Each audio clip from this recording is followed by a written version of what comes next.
Je me suis présentée en fait le 24 en échographie, monitoring, tout était impeccable. J'avais un col qui ne s'ouvrait pas comme pour ma première grossesse en 2006. Donc à 9 mois, toujours pas prise de décision. La sage-femme a réfléchi. J'étais suivie par le professeur Cabrol tous les mois. Et elle n'avait pas réussi à joindre au téléphone l'équipe médicale, l'équipe du bloc.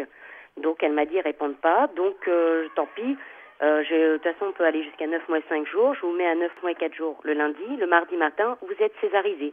Et le lendemain, le 25 novembre, donc grosse contraction, douleur sur le côté, donc en fin de journée, donc j'arrive à l'hôpital en début de soirée, les contractions étaient de plus en plus rapprochées, le monitoring fonctionnait, puis d'un coup il est descendu à 20 et d'un coup à 0, donc j'ai demandé ce qui se passait, on m'a dit que non, rien, que le cœur d'un enfant s'arrêtait pas comme ça. Ils ont cherché pendant 5 minutes avec le capteur, ils trouvaient plus le cœur du bébé, ils m'ont dit qu'il a dû certainement bouger ou changer de côté. Ils ont été chercher un appareil d'échographie, ils ont mis 5 minutes à trouver une prise qui fonctionnait, parce que c'était le vieux bâtiment. Et ensuite, ils m'ont, lorsqu'ils ont fait l'échographie, ils m'ont dit que le cœur de mon enfant avait cessé de battre, qu'il était mort dans mon ventre. Et quand on voit que ça se reproduit encore, mais c'est inadmissible. Moi, je leur avais dit, mais même pour les prochaines mamans, évitez que ça se reproduise, arrêtez de rester buté sur vos 9 mois et 5 jours de grossesse, d'accouchement.